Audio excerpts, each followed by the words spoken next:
Antes de mais, muito bom dia e agradeço o poder regressar, a possibilidade de poder estar aqui novamente. Sim, a autoestima acaba por ser aqui um conceito que abarca todas as faixas etárias, no fundo. É inerente, basicamente, é inerente à condição humana. A autoestima, definida assim de uma forma mais ou menos rápida, será a representação que a pessoa tem de si mesma. Portanto, é um conceito que é subjetivo.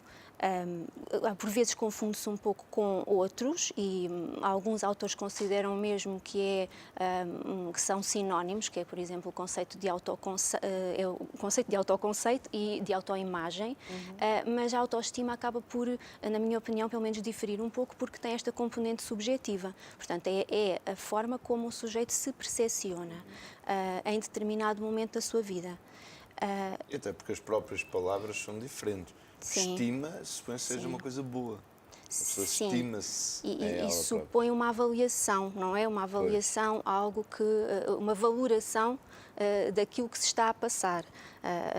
Portanto, a autoimagem se calhar remete um bocadinho mais para qualquer coisa mais objetiva, embora sendo auto nunca é completamente objetiva. Mas em termos de estima é o modo, se quisermos, o modo como eu gosto da forma como estou, daquilo que sou, no fundo do meu percurso também. Até e aqui. isso é muito importante começar logo desde pequenino e aí nas crianças terão que ser os pais, não é? A transmitir esse valor às crianças para que elas possam crescer e elas saibam o que é a autoestima, quem são elas, para gostarem delas próprias, o valor que têm. Começa-se logo de pequenino, que é muito importante, não é, doutora? Sim, sim. É importante referir que a autoestima não é um conceito estanque, ou seja, não é algo que é permanente. É claro que ao longo da vida há uma determinada tendência e a situação vai se estruturando e poderemos dizer que uma pessoa tem uma melhor autoestima do que outra, por exemplo. Mas é muito dependente de fatores externos. E alguns fatores externos são bastante variáveis e imprevisíveis, mas há outros que nós já vamos conhecendo e que sabemos que, por norma, vão acontecendo. E, sobretudo, se pensarmos nas fases do ciclo de vida, pensando, por exemplo, nas crianças. Na infância, sabemos que um bom ponto de referência em termos de autoestima, indicador, um fator importante, é exatamente a educação, os pais, a presença dos pais, a relação com os pais. Portanto, se calhar pais que estabeleçam mais os limites, que sejam afetuosos, não sejam excessivamente críticos, por exemplo.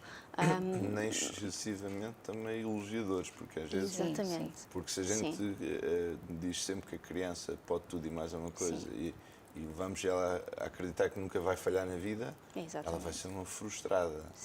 A autoestima dela está tão em alta que depois a tendência é cair a pique. Sim, e desde há algum tempo para cá começou a haver esse ênfase no elogio e acho que se caiu um pouco no elogio excessivo, de facto. Portanto, de certa maneira, com toda a boa intenção e com o medo de que a criança não desenvolva uma boa autoestima, muitos pais e muitos adultos entram na tendência, no exagero, de elogiar qualquer mais pequenino desempenho. E acaba por ser muito baseado no desempenho.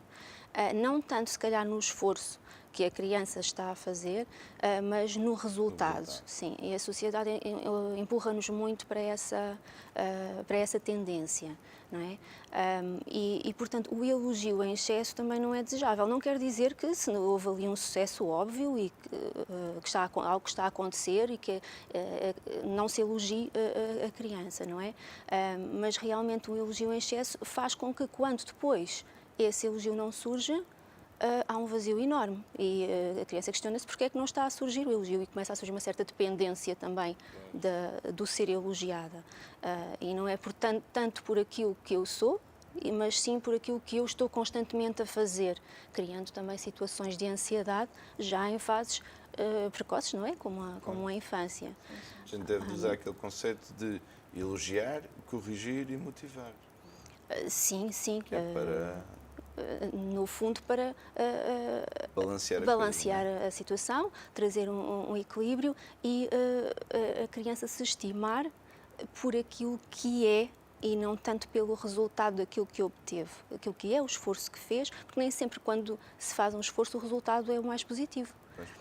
É claro que isso deve ser devolvido à criança, integrado, porque também não penso, ok, o resultado não foi bom, isso não tem importância. Tem alguma importância, agora se calhar não é a importância total, não se deve colocar o peso todo aí e valorizar sobretudo se calhar o esforço. Se fizeste o melhor que pudeste, se calhar é isso que é importante, aquilo que conseguiste, não é? E isto depois, em termos de infância, por exemplo, o sucesso académico também é algo que acaba por ser um fator importante, vai surgindo, em termos da autoestima que vai criando.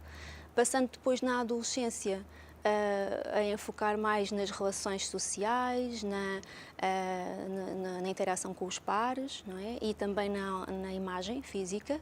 Começa a tornar-se também, como é uma fase de grandes mudanças, transformações físicas também, a imagem do corpo, a imagem que o adolescente tem de si próprio também pode ser um fator bastante preponderante aí na criação da autoestima, também muito empurrado pelos mídias, pela sociedade, um bocadinho assim. Ícones.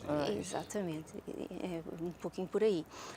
Depois, já na fase adulta, depois há outros fatores também, como a condição de saúde, o estatuto socioeconómico, condições financeiras, as relações sociais, a socialização, sem dúvida nenhuma, mas vão surgindo outros fatores que são típicos, vá lá, dessa fase de vida. Depois há os outros que nós não conseguimos prever, são aqueles acontecimentos de vida que vão, no fundo, decorrendo, que vão acontecendo. Se alguém, por exemplo, está sujeito a se verificarem muitos acontecimentos de vida dramáticos, por exemplo, várias mortes na família, é natural que se vá fechando o seu autoconceito, sobretudo depois isto depois se relaciona com conceitos de culpa também. Vai buscar outro tipo de sentimentos, é natural que essa autoestima também se vá debilitando e se transformando de alguma forma em tristeza, porque o que acontece é que há determinados fatores objetivos, como estes todos que estamos aqui a falar, a pessoa integra-os, seja criança, seja adulto, integra-os de alguma forma e vai transformando-os em sentimentos e emoções. Isto depois tem expressão em termos do comportamento. Por exemplo, alguém que não se sinta tão bem com a sua imagem física pode ter tendência, em termos de comportamento, depois a fechar-se, a não participar tanto dos círculos sociais.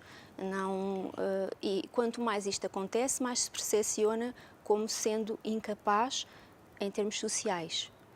E é uma espécie de ciclo vicioso que vai fazendo com que a pessoa vá ficando mais fechada, mais parada, mais apática, no fundo, não é? Sim. Doutora, um ser humano, pronto, desde pequenino, sendo maltratado, não tendo sido valorizado, e vai crescendo, não é? E ele vai crescendo nesse ambiente. Não conhece outro. Sim. É complicado quando chega à fase adulto, é complicado, ele não tem autoestima nenhuma. Mas será que consegue? Esse fator na infância é talvez um dos principais que podem orientar para uma autoestima debilitada, não é? Tudo o que é violência, sobretudo se é persistente ao longo do tempo, violência, abuso físico, abuso sexual, abuso emocional. Crianças que têm este tipo de experiências desenvolvem naturalmente, situações traumáticas, desenvolvem naturalmente uma autoestima baixa, não é? E negativa. Portanto, como é que é possível que uma criança que vive essas experiências ter uma visão de si própria positiva? Não é, não é? Porque nós apreciamos-nos, exatamente, apreciamos-nos, mas dependemos do olhar do outro para nos entendermos. E uma criança, sobretudo, é assim que se vai construindo, é assim que vai crescendo. É difícil, mas não é impossível. Porque, exatamente por aquilo que eu estava a dizer, a autoestima não é um conceito permanente. Vai-se estruturando, mas é dinâmico. Ou seja, é possível moldar dentro daquilo que, dentro de determinados limites, não é? Mas é possível ir mudando essa situação. Mas para isso, muitas vezes, sobretudo se forem situações como as que está a referir, é necessária uma ajuda, provavelmente, de um psicólogo, uma ajuda psicoterapêutica, no sentido de ajudar aquela pessoa a perceber o que se passou com ela, a integrar isso de uma forma que seja minimamente posteriormente confortável para si, para poder perceber como pode modificar e poder se olhar de uma outra forma. Para que haja saúde, para que haja equilíbrio, é fundamental que se consiga olhar de outra forma do que aquela que foi olhada e deixar de ser a pessoa que mereceu, não é, aquele tipo de tratamento. Não é? E como é que vocês, psicólogos, fazem uma avaliação clínica dessas situações? Porque vocês não vão ligar a pessoa a uma maquineta para fazer um exame, nem fazer recolha de amostras. Não. É assim, a autoestima em si é um conceito que é mensurável, é possível medir, mas essas medidas mais objetivas são normalmente utilizadas mais em contextos de investigação. Existem escalas, questionários que permitem aferir como é que um determinado indivíduo está naquele momento em termos de autoestima. Agora, em termos de intervenção, não nos interessa muito, pelo menos a mim, em termos profissionais e de intervenção com uma criança ou um adulto, não me interessa muito um número objetivo. Interessa mais perceber como é que aquela pessoa está naquele momento, como é que ela se percepciona naquele momento da sua vida, com tudo aquilo que traz para trás, com todas as suas experiências, aquilo que lhe foi acontecendo, como é que isso lhe permite olhar para si própria naquele momento, que sofrimentos é que isso lhe traz, elaborar esses sofrimentos e poder construir uma via em conjunto, não é? Podermos construir uma via de mudança, eventualmente. É muito mais na entrevista clínica, não é? Naquilo que vamos falando e conhecendo da pessoa que está à frente, que se vai avaliando e medindo esta componente. Você falou até no estado de que a pessoa entra numa certa tristeza, não é? Mas isso pode se agravar ainda mais, pode criar depressão, ansiedade, stress extremo. Sim. São conceitos que acabam por estar muito interrelacionados, não é? Se pensarmos, por exemplo, no stress. O stress em si não é uma doença, não é? É uma condição que é inerente ao ser humano. Todos nós nos defrontamos com os acontecimentos de vida. Depois, o gerar um stress mais negativo, não é? As consequências negativas do stress têm a ver com aquele momento em que a pessoa sente que lhe está a ser pedido mais do que aquilo que consegue dar, em termos de recursos. E se isso não é resolvido, resulta em doença, em desequilíbrio, em mal-estar, não é?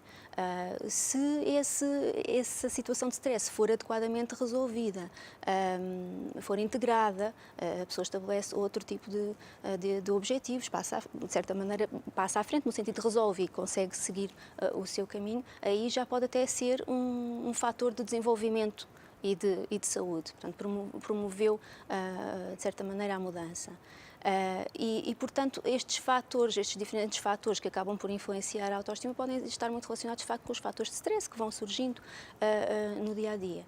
Agora, aqui a questão que coloca é muito essa. Quando existe adaptação, quando a situação é adaptada, o facto de haver um acontecimento que me gera um desvalorizar-me naquela altura, uma autoestima menos que tu, nas várias áreas da vida da pessoa. Se começamos a ver que alguém está a começar a ter uma maneira de estar bastante diferente, um abatimento grande, um fechamento grande, não responde a solicitações como anteriormente, se verificamos que a pessoa não está a fazer as atividades que antes lhe davam prazer e que agora não está a conseguir retirar qualquer proveito delas ou a não participar de todo. Isso já é um sinal que os outros podem detectar. Sim. Dizer, esta pessoa ia sempre connosco ao café, agora hoje não apetece, amanhã não apetece. Exato. Estava a jogar a bola com a gente e agora fica em casa. Sim, não quer dizer que não haja momentos em que isso aconteça. Isso aí, claro, o respeito pelo espaço do outro. Claro. Agora, se isso se torna persistente, recorrente, algo que começa a sair do padrão que era habitual dessa pessoa, isso sim pode ser um sinal de alarme, não é? Um sinal, algo que se deva estar atento.